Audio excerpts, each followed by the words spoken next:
Hello friend, welcome to my channel Mavika. Welcome to DElEd classes study. और मेरे चैनल पर DElEd first semester second semester के सभी सब्जेक्टों की वीडियो मिलती हैं, जिसमें फर्स्ट सेमेस्टर के सभी सब्जेक्टों की मैंने प्लेलिस्ट बना दी है, जिसमें आप लोगों को अरेंज वे में सभी सब्जेक्टों की वीडियो मिल जाएंगी। और सेकेंड सेमेस्टर के अभी तक जो भी मैंने वीडियो बनाई है, जो भी सब्जेक्टों की मैंने उनके भी प्लेलिस्ट बना दी है, जिसमें मैथ, साइंस और सामाजिक अध्ययन की प्लेलिस्ट मैंने बना दी है। इन्हीं की मैंने वीडियो बनाई है और आगे भी जो भी मैं वीडियो बनाऊंगी उनकी भी वीडियो बनाऊंगी उनकी मैं प्लेलिस्ट बना दूंगी, तो आप लोगों को वो अरेंज वे में मिल जाएंगी। और आप लोगों को मेरे चैनल की जो भी वीडियो से थोड़ी भी हेल्प होती है तो प्लीज़ मेरे चैनल को लाइक करें, सब्सक्राइब करें, कमेंट करें और अपने जो भी कॉलेज ग्रुप है उनमें सब में शेयर करें, ताकि और भी बच्चों की हेल्प हो सके। और मेरे टेलीग्राम चैनल की लिंक भी डिस्क्रिप्शन बॉक्स में आप लोगों को मिल जाएगी। आप लोग उससे भी जाकर जुड़ जाएं, ताकि जो भी वीडियो की जो भी पीडीएफ होती है मैं आप लोगों को उसके जल्द से जल्द मिल जाए। और आप लोगों को जो भी वीडियो से या क्वेश्चन से जो भी डाउट हो वो आप लोग मुझे मेल कर सकते हैं, ताकि मैं उन्हें चेक करके उन्हें भी क्लियर कर लूँगी। तो चलिए देखते हैं आज की वीडियो में हम साइंस की क्लास समझते हैं, विज्ञान का सब्जेक्ट सिलेबस डिस्कस करते हैं, साइंस का सिलेबस डिस्कस करते हैं। आई होप आप सभी अच्छे होंगे। तो चलिए देखते हैं साइंस का क्लास। इससे पहले की वीडियो में हमने देखा था ऊर्जा। ऊर्जा क्या है, ऊर्जा को एनर्जी क्या है, क्या हमें किससे मिलती है, और ऊर्जा के रूपांतरण देखे थे। आज की वीडियो में हम यांत्रिक ऊर्जा के बारे में पढ़ेंगे। तो हेडिंग है यांत्रिक ऊर्जा। क्या है हेडिंग? यांत्रिक ऊर्जा। क्रियाकलाप। अपने दोनों हाथों, यांत्रिक ऊर्जा क्या होती है? यांत्रिक ऊर्जा वह होती है जिसे अपने दोनों हाथों की हथेलियों को आपस में तेजी से बहुत कुछ समय तक रगड़ते हैं। और रगड़ने पर जो क्या अनुभव होता है कि हमारे हाथों में गर्मी, जब आपस में दोनों हाथों को हम रगड़ते हैं, दोनों हथेलियों को रगड़ते हैं, तो हमारे हाथों में गर्मी आ जाती है, उष्ण ऊर्जा आ जाती है। तो इसी को यांत्रिक ऊर्जा का रूपांतरण होता है। क्यों हथेलियाँ गर्म हो जाती हैं? क्यों हो जाती हैं? तो हमें अनुभव होता है कि दोनों हाथों की हथेलियों को जब हम आपस में कुछ समय तक रगड़ते हैं तो हमारी हथेलियाँ गर्म हो जाती हैं। क्यों हो जाती हैं? हथेलियों को रगड़ने से यांत्रिक कार्य होता है जो ऊष्मीय ऊर्जा में बदल जाता है। जैसे ड्रिल मशीन द्वारा लकड़ी में छेद करने पर कुछ समय के पश्चात कभी कभी धुआं निकलने लगता है। जैसे ड्रिल मशीन से किसी लकड़ी में छेद करने पर लकड़ी से धुआं निकलने लगता है। जैसे ये चित्र है, ये ड्रिल मशीन होती है, इस प्रकार की ड्रिल मशीन होती है, और इसमें ये लकड़ी है, इसमें जब छेद करते हैं तो इसमें से धुआं निकलने लगता है। ये जो ड्रिल मशीन होती है, इसमें जब लकड़ी से छेद करते हैं तो यहाँ लकड़ी से धुआं निकलने लगता है। ये ड्रिल मशीन होती है। जैसे ड्रिल मशीन द्वारा लकड़ी में छेद करने की क्रिया में यांत्रिक ऊर्जा जो है वो ऊष्मीय ऊर्जा में बदल जाती है, और लकड़ी के अधिक गर्म हो जाने के फलस्वरूप धुआं निकलने लगता है। और जब ड्रिल मशीन से लकड़ी में छेद किया जाता है तो यांत्रिक ऊर्जा जो है ऊष्मीय ऊर्जा में बदल जाती है, और लकड़ी गर्म हो जाती है और लकड़ी से धुआं निकलने लगता है। इसे ही यांत्रिक ऊर्जा का रूपांतरण कहते हैं, और यांत्रिक ऊर्जा का रूपांतरण ऊष्मीय ऊर्जा में होता है। दूसरा उदाहरण है पत्थरों के दो टुकड़े जो हैं आपस में रगड़ने पर उनसे चिंगारी निकलती है। एक दूसरे के ऊपर तेजी से आघात या एक दूसरे के ऊपर चोट करने से, एक पत्थर से दूसरे पत्थर पर चोट करने से उसमें चिंगारी निकलती है। क्यों होती है ऐसा? प्रकाश की चिंगारी उत्पन्न होती है। दो पत्थर को आपस में टकराने पर उसमें प्रकाश की चिंगारी उत्पन्न होती है। टकराने की ध्वनि भी सुनाई पड़ती है। जब दो पत्थर आपस में टकराते हैं तो उसमें टकराने की ध्वनि भी सुनाई पड़ती है। टकराने के स्थान पर पत्थर गर्म हो जाता है। यह यांत्रिक ऊर्जा ऊष्मीय ऊर्जा में परिवर्तित हो जाती है। यहाँ पे यांत्रिक ऊर्जा जो है वो ऊष्मीय ऊर्जा में परिवर्तित हो जाती है। जल विद्युत से यांत्रिक द्वारा जल की यांत्रिक ऊर्जा विद्युत ऊर्जा के रूप में बदल जाती है। विद्युत ऊर्जा के रूप में बदलना, चलिए ये भी देख लेते हैं। विद्युत ऊर्जा विद्युत बल्ब द्वारा प्रकाश ऊर्जा के रूप में और तथा पंखे के द्वारा यांत्रिक ऊर्जा में बदल जाती है। जैसे ये चित्र है, ये बल्ब है, ये पंखा है। ये यांत्रिक ऊर्जा को ऊष्मीय ऊर्जा, प्रकाश ऊर्जा, ध्वनि ऊर्जा तथा विद्युत ऊर्जा के रूप में रूपांतरित किया जा सकता है। यांत्रिक ऊर्जा को ऊष्मीय ऊर्जा, प्रकाश ऊर्जा और ध्वनि ऊर्जा और विद्युत ऊर्जा में रूपांतरित किया जा सकता है। विद्युत ऊर्जा का रूपांतरण देखते हैं। जैसे कि आप जानते हैं, विद्युत बल्ब, ट्यूबलाइट में विद्युत ऊर्जा प्रकाश ऊर्जा में परिवर्तित हो जाती है। इसमें हमें उजाला प्रकाश मिलता है। हेडिंग है ऊर्जा के कुछ अन्य रूपांतरण।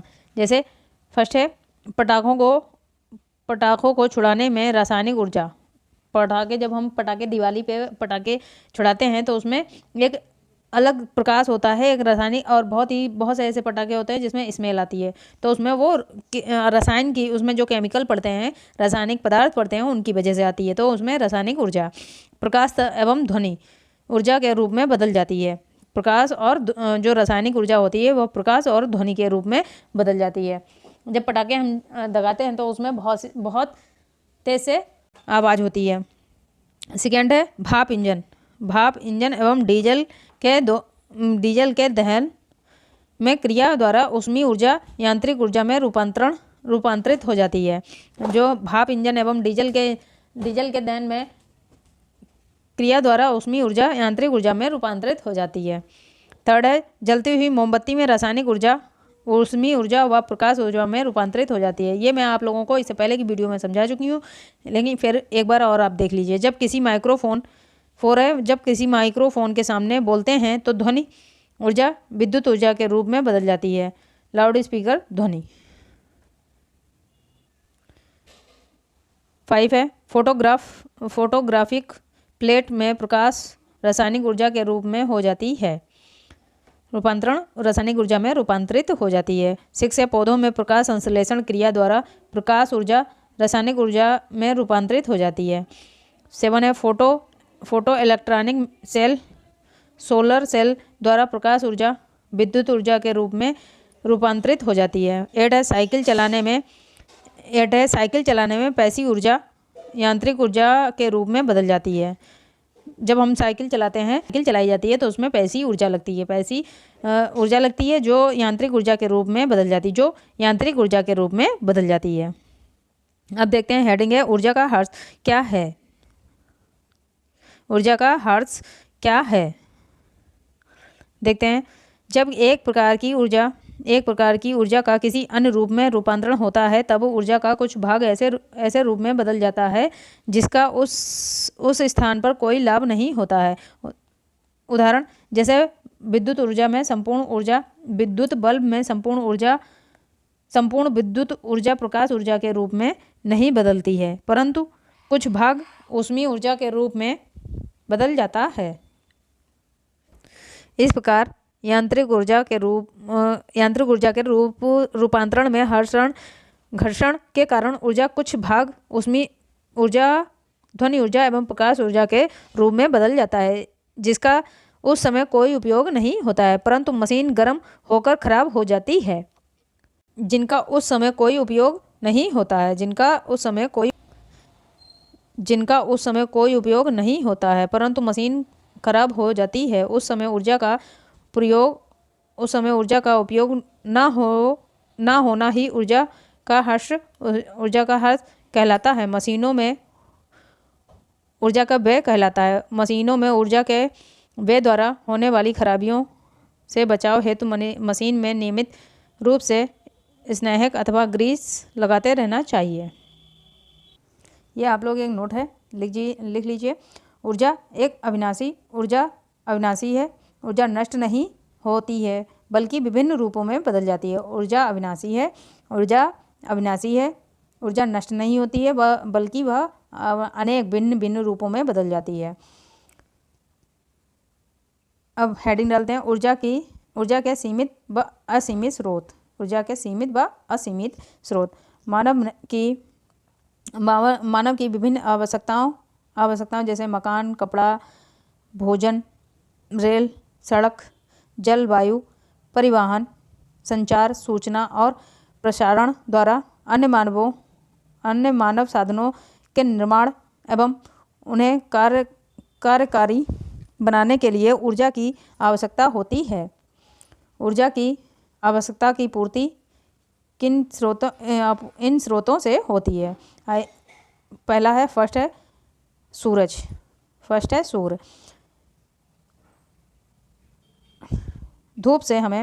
सूर्य से हमें पहला पॉइंट देखते हैं। सूर्य से हमें धूप में कुछ देर खड़े होने पर सूर्य से हमें धूप मिलती है और धूप में कुछ देर खड़े होने पर ऐसा अनुभव होता है कि हमें गर्मी का अनुभव होता है। जैसे धूप में थोड़ी देर खड़े होने पर हमें गर्मी होने लगने लगती है, गर्मी का अनुभव होता है। गीले कपड़े, गीली लकड़ी,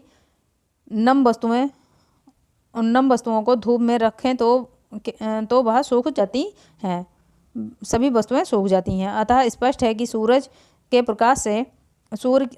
से प्रकाश के साथ साथ ऊष्मीय ऊर्जा भी प्राप्त होती है। सूर्य के प्रकाश की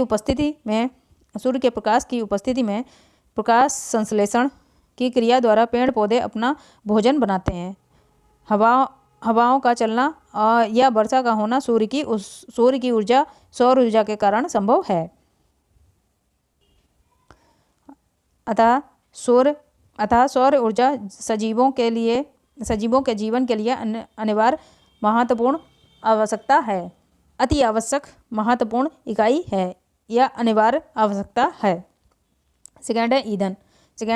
है ईंधन के स्रोत। जो पदार्थ देखते हैं इसमें, जो पदार्थ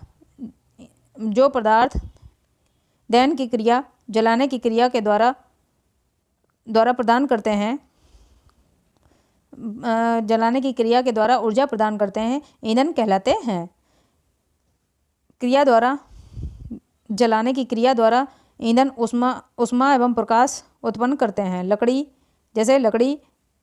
जंतुओं के गोबर के कंडे, जैसे कि लकड़ी को जलाते हैं तो हमें उससे प्रकाश भी मिलता है और ऊष्मीय ऊर्जा भी प्राप्त होती है।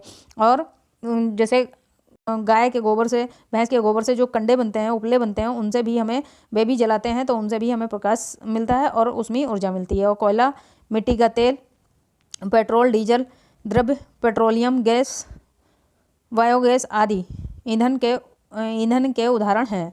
वर्तमान में भोजन पकाने के अनेक कार्यों हेतु ऊर्जा के स्रोत के रूप में करोड़ों टन लकड़ियाँ तथा कंडों का उपयोग किया जाता है। इसके लिए उपयुक्त चूल्हे विकसित किए गए हैं।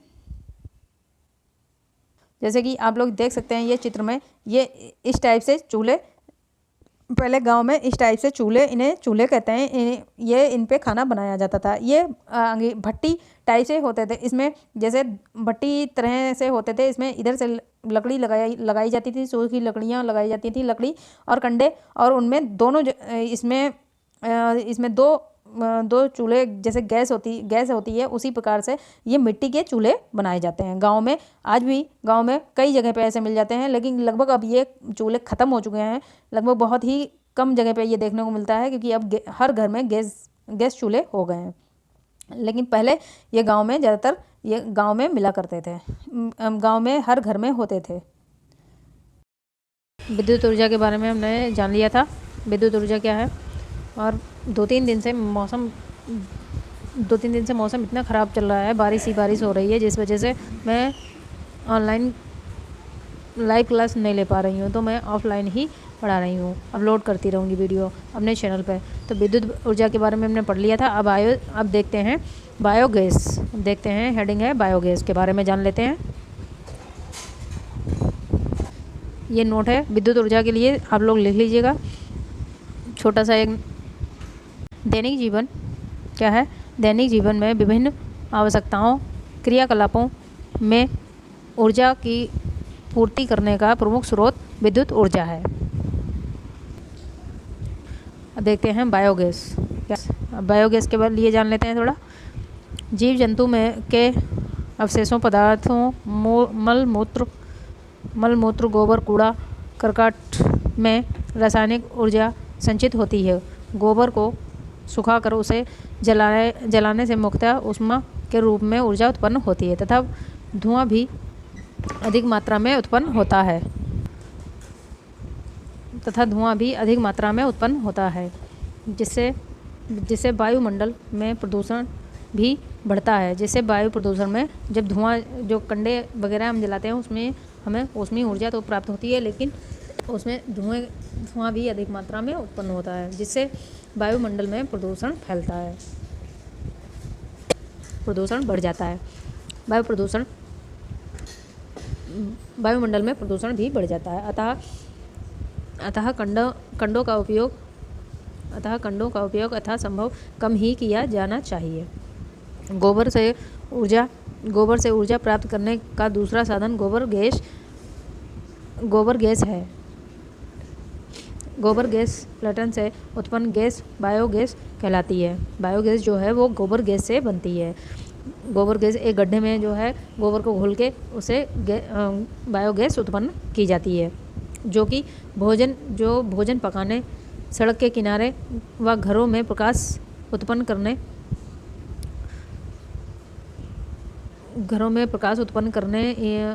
व इंजन चलाने के लिए ईंधन के रूप में बायोगैस का प्रयोग किया जाता है। भारत में बहुत अधिक संख्या में बायोगैस यंत्र स्थापित हो चुके हैं। अपने भारत में बहुत जगहों पे बायोगैस के बहुत से यंत्र स्थापित हो चुके हैं। पहले ये जो है बायोगैस गांव में बनाई जाती थी। गांव में ही इसका उपयोग किया जाता था। घरों में गोबर को घोलकर उसे गोबर गैस कहते थे। गोबरों का जो जानवरों का गोबर होता है, जो एनिमल्स का काऊ का बैफेलो का जो बीट होता है, उससे यह बनाई जाती थी।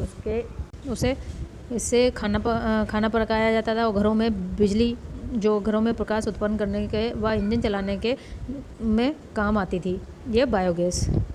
अब देखते हैं, अब हेडिंग है सीमित ऊर्जा और असीमित ऊर्जा के स्रोत। सीमित ऊर्जा और असीमित ऊर्जा एवं असीमित ऊर्जा के स्रोत। पत्थरों देखते हैं इसकी डेफिनेशन। पत्थर का कोयला एवं पेट्रोलियम उत्पादन जैसे डीजल, पेट्रोल, मिट्टी का तेल, प्राकृतिक गैस आदि ऊर्जा के ऐसे स्रोत हैं जिन्हें पुनः नहीं प्राप्त किया जा सकता है, क्योंकि इनके निर्माण में करोड़ों वर्ष लगते हैं। ये पुनः ना प्राप्त होने वाले ऊर्जा स्रोत हैं, अतः ये ऊर्जा के सीमित स्रोत कहलाते हैं। ये ऊर्जा के सीमित स्रोत होते हैं। कौन कौन से होते हैं? जैसे पेट्रोल है, मिट्टी का तेल है, डीजल है और गैस है, प्राकृतिक गैस है। ये ऊर्जा के सीमित स्रोत हैं। इनका निर्माण जो है इनका निर्माण में करोड़ों वर्ष लग जाते हैं। ये पुनः प्राप्त नहीं हो पाते हैं, तो ये सीमित स्रोत हैं। कोयला देखते हैं। कोयला एवं पेट्रोलियम उत्पादनों को जीवाश्म ईंधन भी कहते हैं। वर्तमान में मानव की लगभग 80% ईंधन की पूर्ति जीवाश्म ईंधन से होती है। जनसंख्या बढ़ने के फलस्वरूप कोयला पेट्रोलियम उत्पादनों की मांग तेजी से बढ़ती जा रही है। स्रोतों के समाप्त हो जाने पर पुनः प्राप्त करना असंभव है। इनके लगातार प्रयोग से ऊर्जा की संकट एक भयावह स्थिति उत्पन्न हो सकती है। इनके जो ऊर्जा के ख़त्म हो जाने के बाद के स्रोतों का समाप्त हो जाने के बाद उन्हें पुनः प्राप्त करना असंभव है। इनके लगातार प्रयोग से ऊर्जा संकट की देखते हैं। असीमित स्रोत। जलवायु, बायोगैस एवं सौर से पुनः प्राप्त होने वाले ऊर्जा के स्रोत हैं। वायु ऊर्जा का उपयोग पवन चक्की एवं जल ऊर्जा का उपयोग जल विद्युत और विद्युत यंत्र में करके विद्युत ऊर्जा उत्पन्न की जा सकती है। बायोगैस का उपयोग भोजन पकाने में प्रकाश उत्पन्न करने में किया जा सकता है, प्रकाश उत्पन्न करने में प्रयोग किया जाता है और ये किया जाता है और ये असीमित स्रोत हैं। अब देखते हैं, हेडिंग है जीवन के लिए ऊर्जा की आवश्यकता। हेडिंग है जीवन के लिए ऊर्जा की आवश्यकता। शरीर के अंदर विभिन्न अंग हैं। हमारे शरीर के अंदर विभिन्न अंग होते हैं। अंगों की क्रियाएं और उनकी अलग अलग क्रियाएं एवं रुधिर संचारण में ऊर्जा का उपयोग होता है। रुधिर मतलब ब्लड सर्कुलेशन में ऊर्जा का उपयोग होता है, जो हमें भोजन से प्राप्त होती है। भोजन पकाने तथा प्रकाश ऊष्मा उत्पन्न करने के लिए लकड़ी, कोयला, पेट्रोल उत्पादन आदि का प्रयोग किया जाता है। ये सभी ऊर्जाओं के स्रोत हैं। जीवन के अस्तित्व के लिए भोजन, कपड़ा, मकान, यातायात, शिक्षा एवं मनोरंजन के साधन अति आवश्यक हैं। हमारे भोजन की ज़रूरतों को कुछ जंतुओं के अलावा कृषि उत्पादनों से होती है। जैसे हमारे भोजन की आवश्यकता जो है आपूर्ति जो है जंतुओं से, जैसे जो लोग मांस वगैरह खाते हैं, जो मीट, तो वो उनसे, और जो कृषि उत्पादन होते हैं जैसे गेहूँ है, चावल है और ज्वार है, मक्का है, इनसे, और दालें हैं, इन कृषि उत्पादनों से होती हैं। जंतुओं एवं कृषि उत्पादनों के लिए वायु, जल तथा सूर्य के प्रकाश की आवश्यकता होती है। ये सभी ऊर्जा स्रोत हैं। हमारे दैनिक जीवन में प्रयोग आने वाले विभिन्न साधनों, उपकरणों का निर्माण, कपड़ों का निर्माण विभिन्न प्रकार के उद्योगों, कारखानों में किया जाता है। सभी प्रकार के औद्योगिक कारखानों में मशीनों को चलाने के लिए विद्युत ऊष्मीय ऊर्जा की आवश्यकता होती है। हमारे जीवन में जो है कृषि उत्पादनों के लिए कृषि करने के लिए हमें वायु की और जल की और सूर्य के प्रकाश की आवश्यकता होती है। ये सभी स्रोत हमारे दैनिक जीवन में प्रयोग आने वाले विभिन्न साधन हैं और उपकरण का निर्माण करते हैं। जैसे कपड़ा का निर्माण, हम जो कपड़े पहनते हैं उसका निर्माण विभिन्न प्रकार के उद्योगों और कारखानों में किया जाता है। उसके लिए हमें मशीन को चलाने के लिए हमें विद्युत और ऊष्मीय ऊर्जा की आवश्यकता होती है। दैनिक जीवन, हेडिंग है दैनिक जीवन की आवश्यकता के लिए ऊर्जा आवश्यक है। दैनिक जीवन के लिए जीवन के अस्तित्व के लिए ऊर्जा आवश्यक है। यह हेडिंग है। तो देखते हैं, ऊर्जा की मांग में वृद्धि क्यों? देखते हैं, जनसंख्या और दैनिक क्रियाकलापों में वृद्धि के फलस्वरूप ऊर्जा की मांग निरंतर बढ़ती जा रही है। यदि ऊर्जा खपत की दर इसी प्रकार बढ़ती रही तो आने वाले वर्षों में ऊर्जा के कारण हमारा जीवन संकटमय हो जाएगा। जनसंख्या वृद्धि, जैसे जनसंख्या जो है बढ़ती जा रही है तो ऊर्जा के स्रोत जो हैं, ऊर्जा की खपत अधिक बढ़ रही है, जिससे हमारे भारत की ऐसे ही अगर जनसंख्या बढ़ती रही तो कुछ ही वर्षों में ऊर्जा के कारण हमारा जीवन संकट में हो जाएगा। वैकल्पिक ऊर्जा, हेडिंग है वैकल्पिक ऊर्जा स्रोतों का विकास। इसके लिए परंपरागत ऊर्जा स्रोत के रूप में कोयला एवं पेट्रोलियम उत्पादों का उपयोग बहुत अधिक मात्रा में किया जा रहा है। इसके भंडार सीमित हैं। हमारे देश में ज्ञात कोयले के भंडारों के लगभग 250 वर्ष पश्चात लगभग 250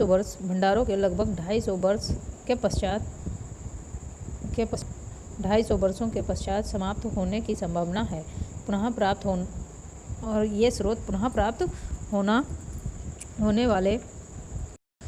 प्राप्त हो सकने वाले ऊर्जा स्रोतों के अत्यधिक उपयोग के ऊर्जा संकट को हल किया जा सकता है। जो ऊर्जा के स्रोत हैं, जो वैकल्पिक ऊर्जा के स्रोत हैं, उनके द्वारा जो 250 वर्ष बाद जो ऊर्जा का संकट हमारे देश पर आएगा, उसका तो उनमें इन स्रोतों का उपयोग करके ऊर्जा के संकट को हल किया जा सकता है। अतः पुनः प्राप्त हो सकने वाले वैकल्पिक ऊर्जा के स्रोतों का विकास अपराह्य है। वैकल्पिक ऊर्जा के स्रोत क्या हैं, आइए देखते हैं। जो 250 या 300, लगभग 250-300 जिस हिसाब से हमारे देश की, भारत की जनसंख्या जिस हिसाब से बढ़ रही है, वृद्धि हो रही है जनसंख्या में, उस हिसाब से हमारे आज से 300 या 250 वर्ष बाद ऊर्जा का संकट हमारे देश पर संकट आ जाएगा। तो ऊर्जा को संचित करने के लिए जो वैकल्पिक स्रोत हैं, उनका ऊर्जा का संकट आएगा, उसके हल के लिए यह वैकल्पिक ऊर्जा के स्रोतों का विकास जरूरी है। वैकल्पिक ऊर्जा के स्रोत क्या होते हैं, ये देखते हैं। जैसे वैकल्पिक ऊर्जा के स्रोत हैं सौर ऊर्जा, गतिमान वायु, जल, समुद्री ज्वारभाटा, जैव मात्रा, बायोमास, जिसे जैव मात्रा को बायोमास कहते हैं। वैकल्पिक ऊर्जा के कुछ स्रोत हैं। इन पर आधारित कुछ युक्तियों द्वारा वर्तमान में ऊर्जा प्राप्त की जा सकती है, परंतु अभी भी इस क्षेत्र में विकास की संभावनाएं अनंत हैं।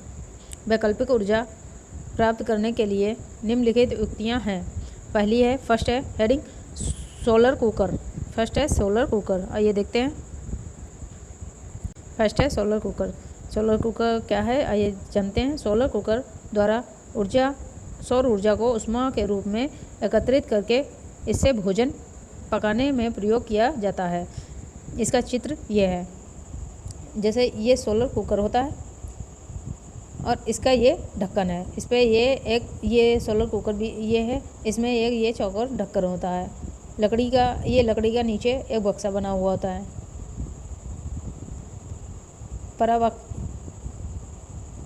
परावर्तक, समतल दर्पण, ये दर्पण होता है। ये जो चित्र है, ये सोलर कुकर का चित्र है। आइए देखते हैं। चित्र अनुसार सूर्य के प्रकाश, जो कि ये सोलर कुकर पे एक सौर ऊर्जा की प्लेट लगी होती है, जो सूर्य के प्रकाश की किरणें कुकर के ढक्कन के तथा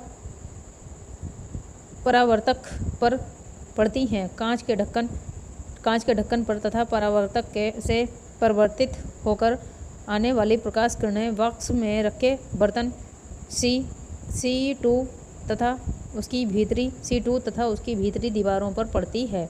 बर्तन की बाहरी सतह तथा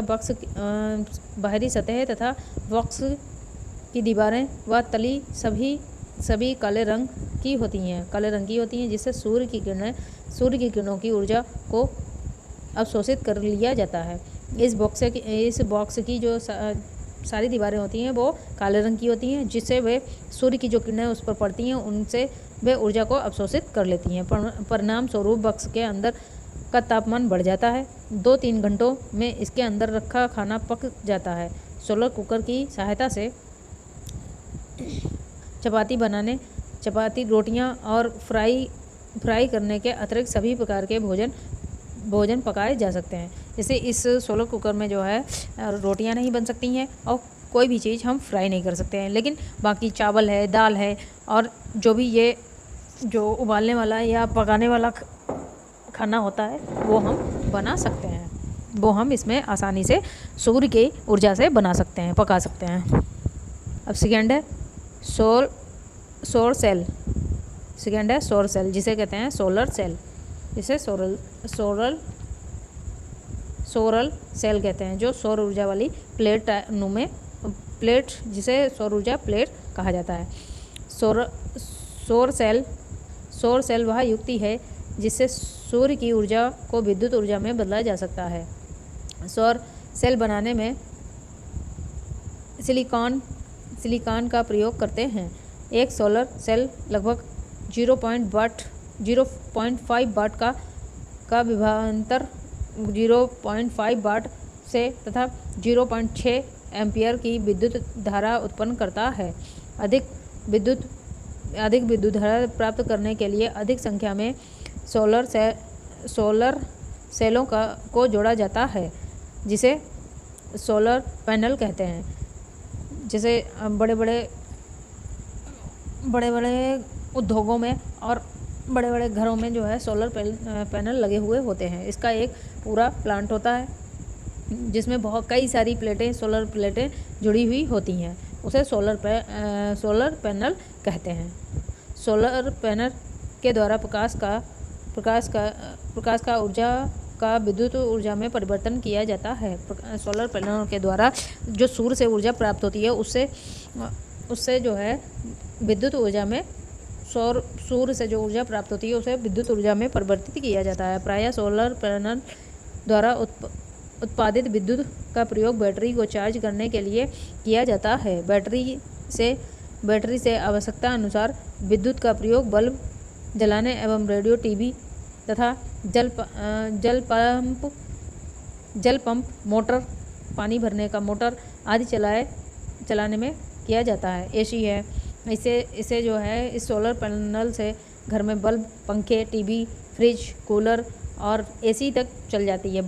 जब बड़ा जो पैनल का पूरा आता है जिसमें कई सारी प्लेटें जुड़ी हुई होती हैं उसे एसी तक चल जाती है।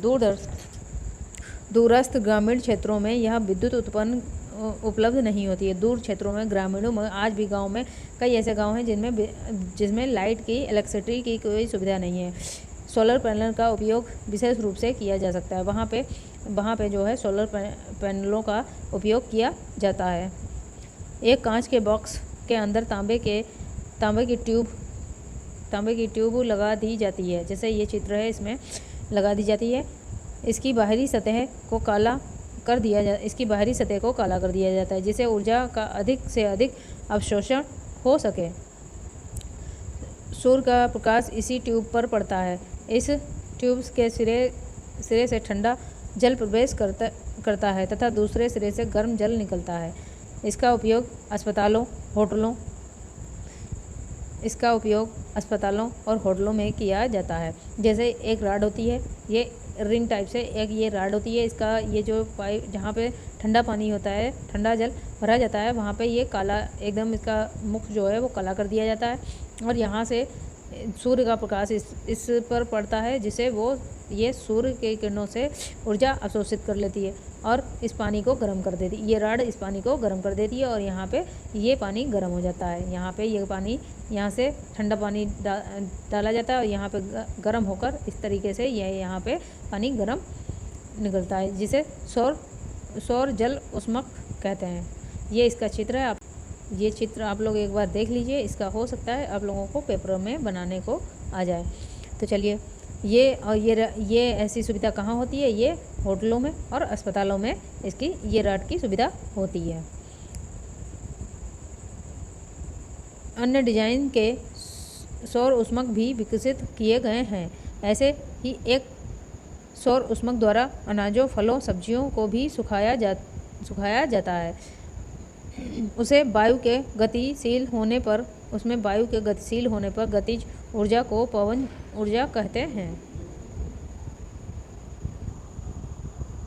ऊर्जा को पवन चक्की कहते हैं। इसका उपयोग पवन चक्की के ब्लेडों, पंखुड़ियों को घुमाने में किया जाता है। पवन चक्की के द्वारा जल पंप और आटा चक्की चलाई जाती है।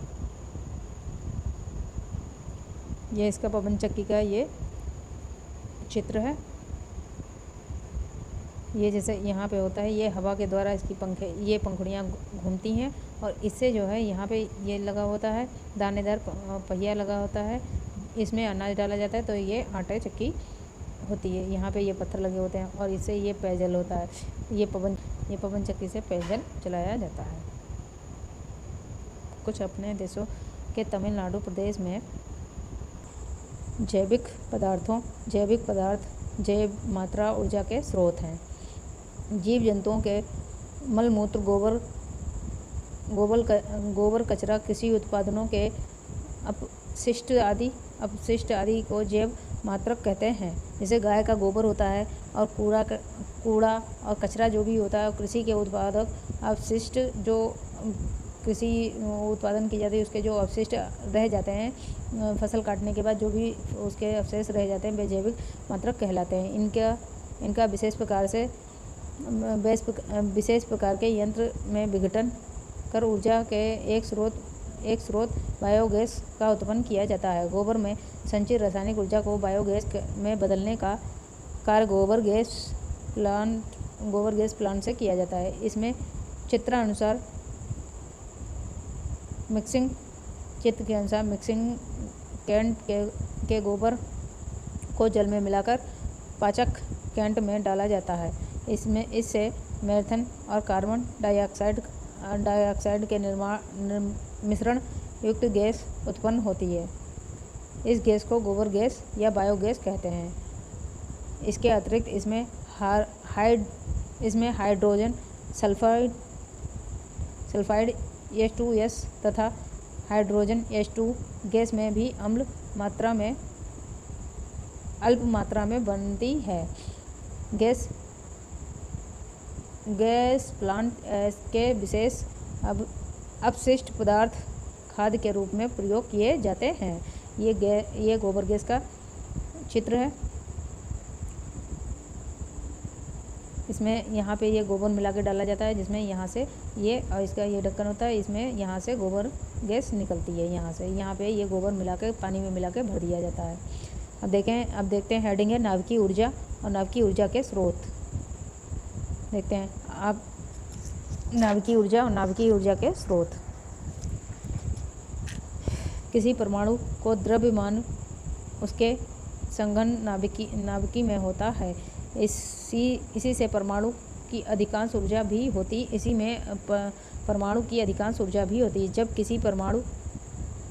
जब किसी भारी परमाणु यूरेनियम का नाभिक हल्के बेरियम तथा क्रिप्टन नाभिकियों में टूटता है तो अत्यधिक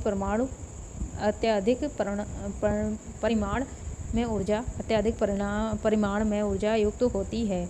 इस प्रक्रम को विखंडन कहते हैं। नाभिक के विखंडन से प्राप्त ऊर्जा नाभिकीय ऊर्जा कहते हैं। विखंडन के प्राप्त ऊर्जा को नाभिकीय ऊर्जा कहते हैं। ये इसमें दिया गया है आगे डेफिनेशन। ये ज़्यादा खास इंपॉर्टेंट नहीं है, इसलिए मैं इसका डिस्कस आप लोगों से नहीं करूँगी। इसके आगे देखते हैं। अब इसमें इस पार्ट में कुछ ही चीज़ें पॉइंट रह गए हैं जो ये डिस्कस कर लेते हैं, फिर ये आज हमारा थर्ड पार्ट कंप्लीट हो जाएगा। हेडिंग है ऊर्जा व अवयवों का संरक्षण। पिछले 100 वर्षों की अवधि में विभिन्न उद्योगों में विकास के साथ साथ ऊर्जा की मांग में अत्यंत तीव्र गति से वृद्धि हो रही है। जनसंख्या वृद्धि और दैनिक जीवन की विभिन्न आवश्यकताओं एवं अनेक बढ़ती हुई क्रियाकलापों में ऊर्जा व्यय के कारण ऊर्जा की मांग दिन ब दिन बढ़ती जा रही है। वर्तमान में कुल ऊर्जा आपूर्ति का बहुत बड़ा भाग, लगभग 80% भाग पेट्रोलियम उत्पादनों पर निर्भर है। ऊर्जा के 18% भाग की आपूर्ति लकड़ी, कोयला और बायोगैस द्वारा होती है। शेष ऊर्जा की आपूर्ति नवीकरणीय ऊर्जा, वैकल्पिक ऊर्जा स्रोत, वायु, जल, सूर्य आदि के द्वारा होती है। ऊर्जा संकट के भय व स्थिति के संदर्भ में ऊर्जा का संरक्षण आवश्यक है तथा ऊर्जा के वैकल्पिक स्रोतों के विकास पर पर्याप्त बल की आवश्यकता है। इसलिए अधोलिखित बिंदुओं पर ये कुछ बिंदु हैं जिन पर ध्यान देना चाहिए। पहला है ऊर्जा अपव्यय की रोकथाम और ऊर्जा बचत की उचित आदतों का ज्ञान ऊर्जा बचत में सहायक हो सकता है। सेकंड है ऊर्जा संरक्षण के दृष्टिकोण से परंपरागत ऊर्जा स्रोतों का उपयोग कदा ही करना उपयुक्त होगा। जैसे घर में अगर लाइट नहीं है या लाइट है तो भी जब जितना ज़रूरत हो उतने ही बल्ब जलाए जाएं। उससे विद्युत ऊर्जा की बचत होती है। घर के विद्युत उपकरण जैसे पंखे, बल्ब, हीटर आदि को अति आवश्यक होने पर ही प्रयोग में लाया जाना चाहिए। आवश्यकता न होने पर इनका उपयोग बंद रखना चाहिए। अगला है जहाँ पर संभव हो भोजन पकाने में भोज्य पदार्थों के खुले सूखने में पानी को गर्म करने में सौर ऊर्जा का ही प्रयोग करना चाहिए। जितना संभव हो सके खाना बनाने के लिए भोज्य पदार्थों को सुखाने में और पानी को गर्म करने में सौर ऊर्जा का ही प्रयोग करना चाहिए। अगला है सोलर कुकर से भोजन पकाने पर आवश्यक तत्व भी सुरक्षित रहते हैं। सोलर कुकर में जो भी सब्ज़ी में विटामिन होती है, जो आवश्यक तत्व होते हैं वो नष्ट नहीं होते हैं। उसमें खाना पकाने से ये जो आवश्यक तत्व होते हैं वो सुरक्षित रहते हैं। अगला है प्रकाश उत्पन्न करने के लिए ट्यूबलाइट, सोडियम वाष्प लैंप, मरकरी लैंप का प्रयोग घरों में तथा सड़कों पर करना चाहिए। मरकरी बल्ब जो होते हैं, जो LED बल्ब होते हैं, उनका ही घर में प्रयोग करना चाहिए और सड़कों पे जो लगी होती हैं उनमें भी उन्हीं का प्रयोग करना चाहिए। अगला है भोजन पकाने के लिए प्रेशर कुकर का प्रयोग करना चाहिए। इससे ऊर्जा की बचत होती है। प्रेशर कुकर से उसमें खाना दाल चावल जो प्रेशर कुकर में बना तो जल्दी से बन जाता है, तो उससे गैस की बहुत बचत होती है।